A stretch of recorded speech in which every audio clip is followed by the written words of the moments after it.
کل ہم نے اس وقت ایمان کے متعلقہ پڑھا تھا. کس بارے میں؟ ایمان کے متعلقہ. اور اس کو ہم تھوڑا سا دہرائیں گے اور مزید اس میں کچھ اور باتیں پڑھیں گے. پھر اس کے مقابل جو چیز ہے، ایمان کے مقابل کیا چیز ہوتی ہے؟ کفر. ایمان کے مقابلے میں کیا چیز ہے؟ کفر. کل ہم نے ایمان پڑھا تھا. تو ایمان کا جو لفظ ہے یہ کس لفظ سے بنا ہے؟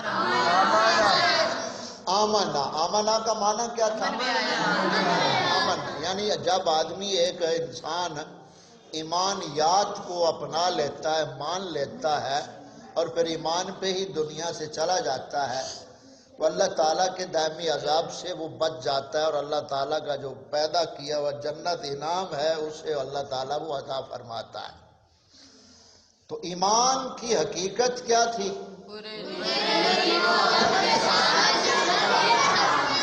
ہاں، ایمان کی اصل کیا ہے؟ ہاں، شاباش. ایمان کے رکن کتنے؟ کون سے؟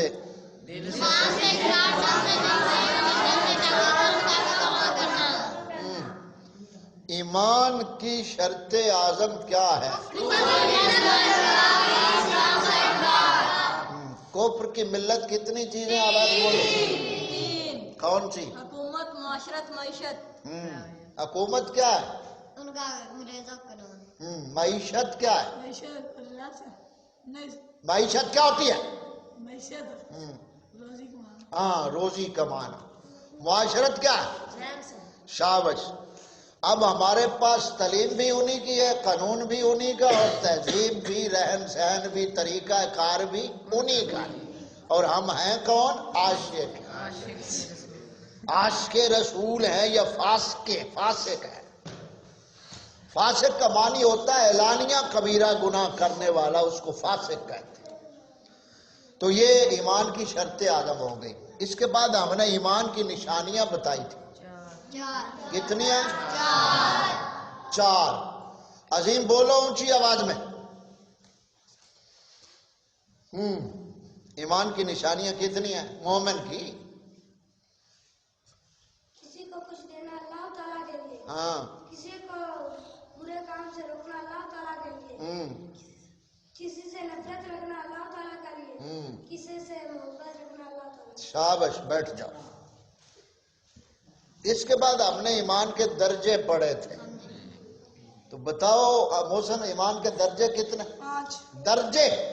درجے. ہاں، وہ کس میں ہے 5 درجے کتنے بتائے تھے؟ 4 1 10. تم علی ادھر آؤ. ہاں، ادھر قریب آ جاؤ. ہاں ہاں، یہاں آ کر اونچا بولو. تم پیچھے بیٹھ جاؤ. ہاں، کتنے درجے ہیں؟ 3. ہاں، کون سے؟ بولو.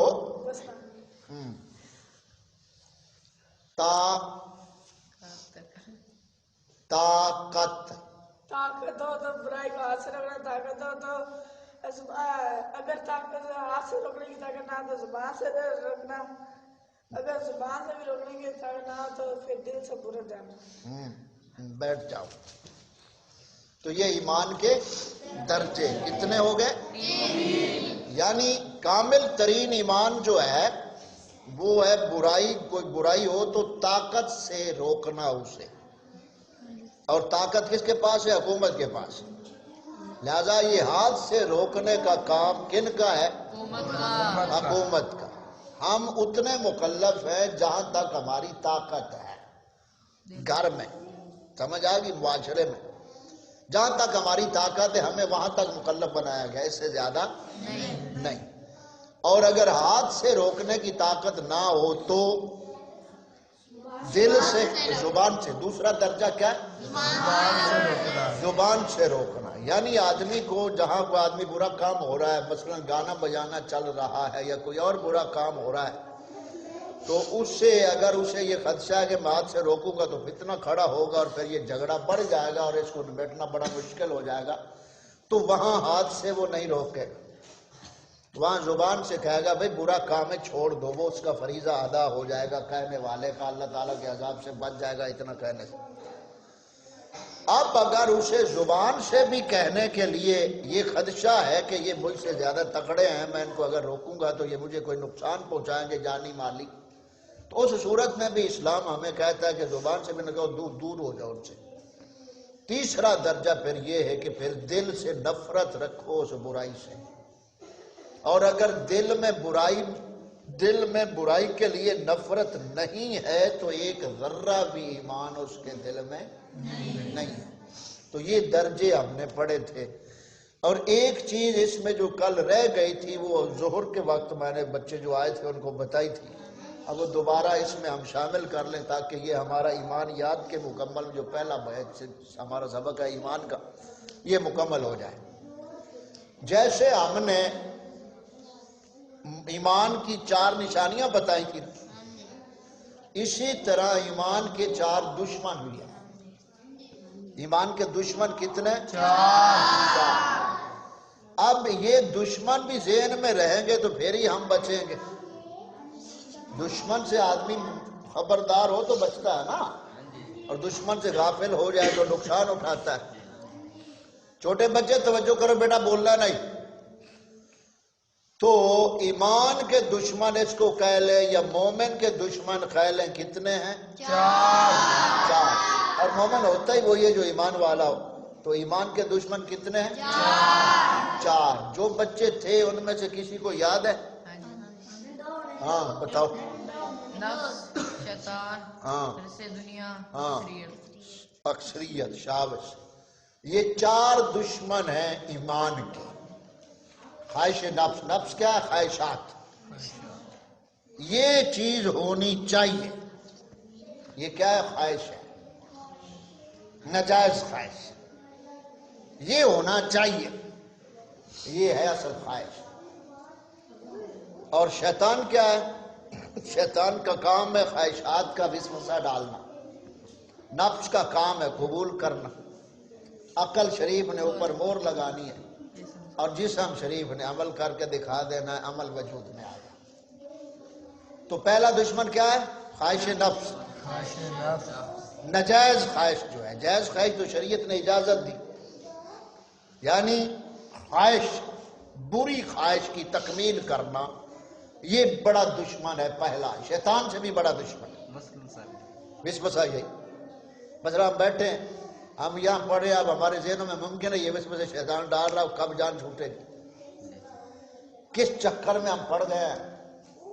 ہم اس وقت بیٹھے ہوتے، ریموٹ ہمارے ہاتھ میں ہوتا، ٹچ ہمارے سامنے ہوتا، ہماری انگلی چل رہی ہوتی، فیس بک گھوم رہی ہوتی، اب یہ سارے چیزیں شیطان دماغ میں ڈالتا ہے اور نفس اس سے موافقت کرتا ہے، اور پھر زبان سے آدمی اکتا بھی جاتا ہے، چہروں پہ بھی اثار آ جاتے ہیں۔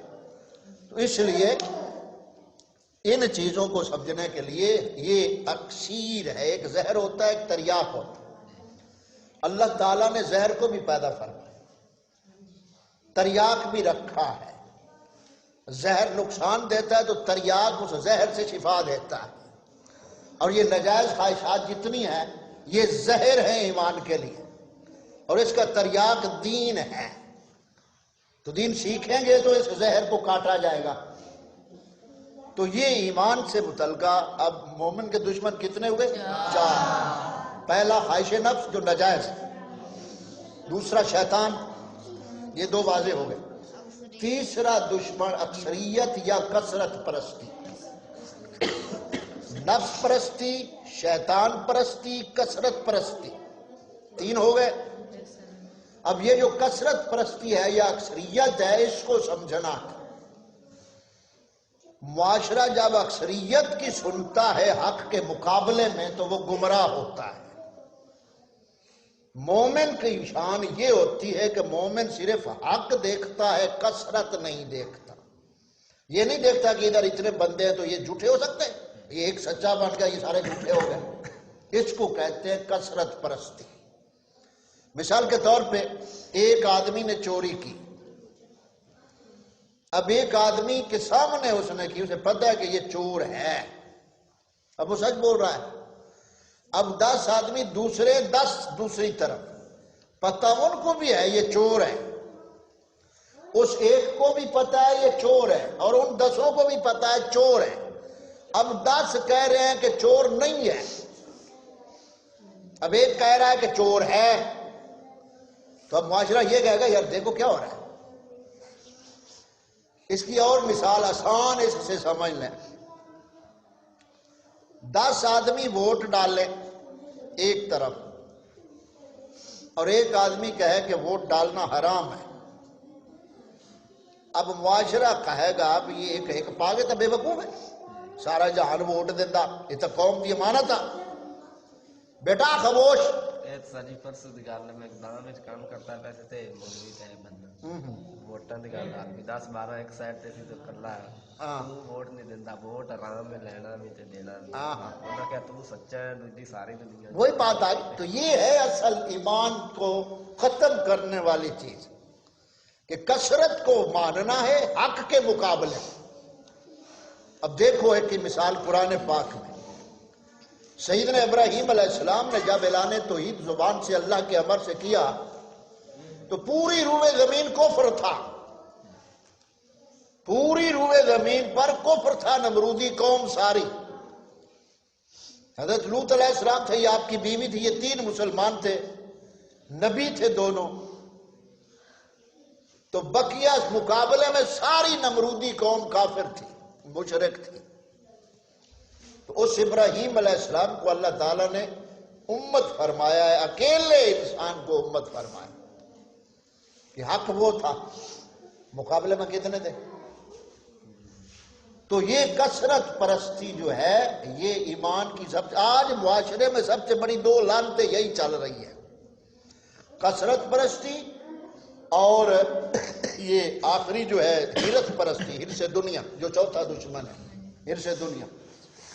کثرت پرستی میں حق کی اتباع نہیں ہوتی، تو مومن کی تو شان ہی یہ ہے کہ وہ حق کی اتباع کرتا ہے۔ میں نے آپ کو پہلے بھی مثال سمجھائی تھی کہ ملا پیر جو بھی ہے جو ووٹ کے حق میں ہے، اس سے اتنا پوچھو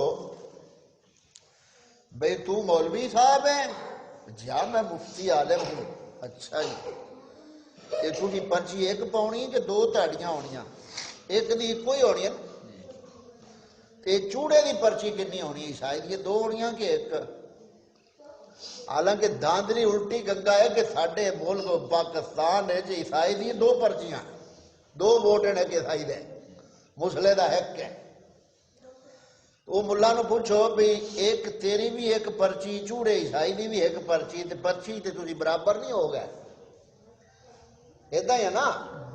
تو کیا دین اسلام ہے جی عیسائی مسلمان برابر ہیں؟ تو اکثریت نے ووٹوں نے برابر کر دیا۔ اب جو یہ سمجھے بھئی یہ تو قوم کا فرض ہے، یہ امانت ہے، دینی چاہیے، پھر ملا طبقہ یا پیر طبقہ کہتے ہیں کہ یہ رائے ہے بھائی، ووٹ کا معنی ہوتا ہے رائے دینا، تو اس میں کیا حرج ہے، رائے دی جا سکتی ہے، لی جا سکتی۔ ٹھیک، اب اس سے اتنا پوچھو بھی آپ نے اپنی بیٹی کا رشتہ کرنا ہے تو تمام معاشرے سے رائے لے لو، جیسی رائے دے ویسے کر لینا۔ اب وہ کہے گا معاشرے کو میں کیوں لاؤں، میں اپنے عزیزوں سے رشتہ اپنا مشورہ کروں، کیوں؟ بنگی چرسی سے مشورہ لے لو بیٹی کا رشتہ کہاں کرنا چاہیے، مشورہ ہی ہے نا۔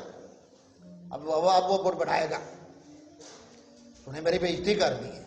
اچھا اپنی بیٹی کا رشتہ کرنے کے لیے تو نے ووٹ کا معنی ہی بدل دیا، اور جب پوری قوم کے اوپر ایک ظالم کو چن کر بٹھانا ہے ووٹوں کے ذریعے، وہاں تو کہہ رہا ہے کہ یہ فرض ادا امانت ادا کرو۔ مثال بھی اس بارے میں نے آپ کو سمجھائی تھی، ایک آدمی ووٹ ڈالتا ہے، کسی دنیا دار کو دیتا ہے، کسی دنیاوی مفاد کے لیے، یہ بات سمجھو، دنیا دار کو دیتا ہے دنیاوی مفاد کے لیے، مجموعی مفاد کے لیے، قوم کے لیے، معاشرے کے لیے، تو سمجھتا اس کو نجائز ہے، ووٹ کو سمجھتا نجائز اور دیتا ہے، وہ مومن رہے گا، تو گناہ کو گناہ سمجھ آئے، وہ رہے گا مومن۔ اور ایک یہ سمجھتا ہے کہ یہ میں فرض ادا کر رہا ہوں، دے رہا ہوں، یہ لازمی ہے دینا، اب دے وہ بھی ووٹ رہا ہے۔ جس نے اس نظریے اور عقیدے سے دیا اس کا ایمان چلا گیا، اور جس نے ووٹ کو حرام سمجھتے ہوئے ووٹ کاسٹ کیا، دنیا دار کو دین کے لیے ووٹ کی ہرگز اجازت نہیں ہے، دین کے نام پر ووٹ دینا ہرگز شریعت میں جائز نہیں ہے۔ اب یہ جو انہوں نے ایک فتنہ اٹھا دیا اور قوم کو کہاں سے کہاں لگا دیا لبیک والوں نے، ووٹ کا اب یہ کرین پہ مور لگے گی، کرین پہ مور لگے گی اور دین تخت پہ آ جائے گا۔ دین کی پرچی، دین کے لیے پرچی ہے، پرچی دین کے نام کی ہونی چاہیے۔ ان بدبختوں کو یہودی نے استعمال کیا، اگر یہ عالم ہوتے تو اس کے فتنے کو سمجھ جاتے۔ عالم وہ نہیں جو ان کے ہاتھ میں ڈورو بن جائے، عالم وہ ہے جو کافروں کو نچا دے۔ اتنے گہرے منصوبے ان کنجروں کے۔ اب بتاؤ مجھے ایک سوال میں آپ سے پوچھتا ہوں، نبی پاک صلی اللہ علیہ وسلم کے مقابلے میں کسی نبی کا قانون چل سکتا؟ سارے نبی اپنے اپنے دور میں سچے اور حق ہیں۔ آج حضرت موسیٰ علیہ السلام کا قانون نہیں چل سکتا، حضرت عیسیٰ علیہ السلام کا نہیں چل سکتا قرآن کے علاوہ، اور یہ کہتے ہم اسلام لائیں گے۔ بدرنگی تو چھوڑ دو، ایک طرف کہتے ہو پاکستان کا مطلب کیا، دوسری طرف کہتے ہو ہم اسلام لائیں گے، تو تمہاری تو زبان میں درنگی ہے۔ اگر اسلام کے نام پہ ملک ملتا تو ایک لمحہ بھی وہ نہیں دینے کو گوارا کرتا، اور جمہوریت کے تحت ہی ملک علیحدہ ہوا۔ اور پھر سوچنا کی بات یہ کہ یہ حکومت والے جتنے جمہوری شیطان ہیں، غازی ممتاز بن قادری کو کس نے پھٹے لگایا تھا؟ اسی حکومت نے لگایا تھا نا، غازی ممتاز بن قادری کو پھانسی چڑھا دیا۔ تو آج کے رسول کی یہ حکومت قاتل بنی یا نہیں؟ بن گئی۔ اب ان لبیکیوں سے پوچھو کہ جو آج کے رسول کے قاتل ہیں، انہی سے مل کر تم کہہ رہے ہو کہ ہمیں آنا چاہتے اور اسلام دو۔ اسلام دینا ہوتا تو کاشے کو گلے لگاتے، ناگے پھٹے پہ چڑھاتے۔ ان کو آج تک یہ سمجھ نہیں، اور قوم آگے اندھی ہو چکی۔ یہ بھی دشمنی میں، ایمان کی دشمنی میں یہ بھی بات آ گئی۔ اس حوالے سے تھوڑی سی بات میں نے یہ بیان کر دی کہ شخصیت پرستی کو ماننا یہ بھی ایمان نہیں رہنے دیتا۔ یعنی ایک شخصیت کو ہم نے مان لیا ہے، اب وہ جو چاہے کرتی چلی جائے، ہم اس کے پیچھے ہیں، یہ بھی حق سے دور کر دیں۔ سمجھ آ گئی؟